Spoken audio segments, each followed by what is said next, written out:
Bạn này ngọc niết ngày trong đây cái thua video dây pi tu on trong DC comic ទាំង10ដែលមានល្បឿនលឿនជាងគេអ្នកទាំងអស់គ្នាគឺខ្ញុំរាប់ចាប់ពីចំណាត់ថ្នាក់លេខ10រហូតដល់ចំណាត់ថ្នាក់លេខ1ហើយថ្ងៃនេះគឺខ្ញុំសូមអត់និយាយពីការប្រៀបធៀបទេតោះអ្នកទាំងអស់គ្នាចាំខ្ញុំព្យាយាមបកស្រាយជូនថានរណានៅចំណាត់ថ្នាក់លេខ1បាទអ្នកទាំងអស់គ្នាចំពោះចំណាត់ថ្នាក់លេខ10គឺខ្ញុំសូមឲ្យកាន់ Jagarit ដែល Jagarit គឺជា original The Flash ទោះបីជាគាត់ចាស់ក៏ដោយប៉ុន្តែល្បឿននិងបទពិសោធន៍របស់គាត់ក៏ខ្លាំងមិនធម្មតាដែរហើយអ្វីដែលគាត់មាននោះគឺគាត់មានមួកដៃដែលជាអាវុធរបស់គាត់ហើយគាត់ក៏ជាគ្រូរបស់ The Flash ចំនួនក្រោយផងដែរចំពោះលេខ9គឺខ្ញុំសូមឲ្យទៅកាន់ Kid Flash ដោយ Kid Flash គាត់គឺជាបងប្អូនចរន្តមួយរបស់ Wally West គាត់មានតំណែងខ្លាំងជាមួយនឹង Speed Force មានសក្តានុពលខ្ពស់ប៉ុន្តែគាត់នៅក្មេងខ្ចីពេកគឺត្រូវការបង្ខាត់បន្ថែម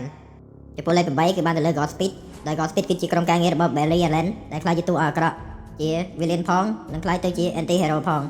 គាត់មានសមត្ថភាពពិសេសម្យ៉ាងគឺអាចបំបែកខ្លួនជា2ដើម្បីវាប្រហារក្នុងពេលតែមួយវាធ្វើឲ្យគាត់ថយល្បឿនតែកណ្ដាលនៅពេលដែលគាត់បំបែកខ្លួនចំណែកចំណាត់ថ្នាក់ទី7គឺខ្ញុំសូមឲ្យទៅកាន់ Superman Kal-El ទោះបីជាមិនមែនជា Speedster ក៏ដោយ Superman គាត់តែត្រូវបានគេយកទៅបណ្ដាំបច្ចេកជាមួយ The Flash គាត់មានល្បឿនហោះលឿនខ្លាំងប៉ុន្តែសម្រាប់ការរត់គាត់នៅចាញ់ពួក The Flash ព្រោះគាត់មិនអាចប្រើ Speed Force ថាមពលរបស់គាត់គឺមកពីព្រះអាទិត្យពណ៌ក្រហមចំពោះលេខ6គឺខ្ញុំសូមឲ្យទៅកាន់ Savitha ដោយ Savitha គាត់បានដាក់ឈ្មោះឲ្យខ្លួនឯងនៅហាស្តៀមថា God of Motion ហើយគាត់មានចំណេះដឹងជ្រៅជ្រះអំពី Speed Force គាត់អាចបឺតយកល្បឿនពីអ្នកដទៃនិងចែករំលែកល្បឿនរបស់គាត់ទៅឲ្យគេតាមតែចិត្តដែលគាត់ចង់ចំណែកលេខ5គឺយើងសូមឲ្យទៅកាន់ Black Ratcher ដោយគាត់គឺជា New God គឺជាសេចក្តីស្លាប់នៃពួក Speedster ទាំងឡាយមាននរណាម្នាក់ឡើយដែលអាចរត់គេចចេញពីគាត់បាននៅពេលដែលពួកគេដល់ពេលកំណត់ដោយគាត់គ្រាន់តែត្រូវការប៉ះដើម្បីសម្លាប់តែប៉ុណ្ណោះ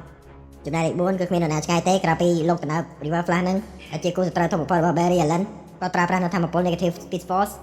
គាត់អាចរត់ក្នុងល្បឿនលឿនក្នុងការធ្វើដំណើរឆ្លងពេលវេលានិងឆ្លាតវៃក្នុងការប្រើប្រាស់នៃល្បឿនរបស់គាត់ក្នុងការផ្លាស់ប្ដូរកែប្រែ timeline ផ្សេងៗពេលខ្លះគឺគាត់អាចធ្វើដំណើរទាន់ Barry Allen ផងដែរចំពោះលេខ3គឺខ្ញុំសូមឲ្យទៅកាន់ Zoom Hunter Solomon ដោយគាត់មិនមែនរត់លឿនតាមរបៀបធម្មតាទេប៉ុន្តែគាត់គ្រប់គ្រងពេលវេលាដែលអាចហៅថា time manipulation ដោយសមត្ថភាពរបស់គាត់ធ្វើឲ្យពេលវេលានៅជុំវិញខ្លួនរបស់គាត់ដើរយឺតដែលធ្វើឲ្យគាត់មើលទៅហាក់ដូចជាមានល្បឿនលឿនខ្លាំងរហូតដល់មើលមិនទាន់ដោយលេខ2គឺខ្ញុំសូមនិយាយពី The Flash ជាមួយនឹង Black Flash ដោយខ្ញុំនិយាយពី The Flash មុនដោយ The Flash គឺជាតួអង្គដែលល្បីបំផុតដែលជាអ្នកបង្កើត Speed Force គាត់មានសមត្ថភាពនិងមានតុល្យភាពខ្ពស់បំផុតក្នុងការរក្សាល្បឿនគាត់អាចរត់ក្នុងល្បឿនលឿនជាងល្បឿនពន្លឺនិងអាចរត់កាត់ឆ្លងចក្រវាឡទាំងមូលអ្វីដែលសំខាន់គឺគាត់អាចប្រើធម៌ពល Speed Force របស់គាត់ក្នុងការរត់ចូលទៅបច្ចុប្បន្នកាលនិងអតីតកាលបាន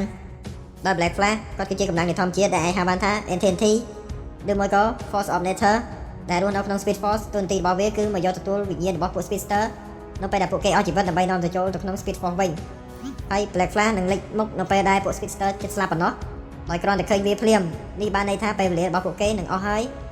ដោយលេខ1នោះគឺយើងមិនបាច់និយាយពីនរណាគេឆ្ងាយទេគឺជាអបេ Wally West នេះឯងដោយបច្ចុប្បន្ននៅក្នុង DC Comics គេបានបញ្ជាក់ថាគាត់គឺជា The Flash Man Alive ជាមនុស្សដែលមានល្បឿនលឿនជាងគេបំផុតនៅក្នុង DC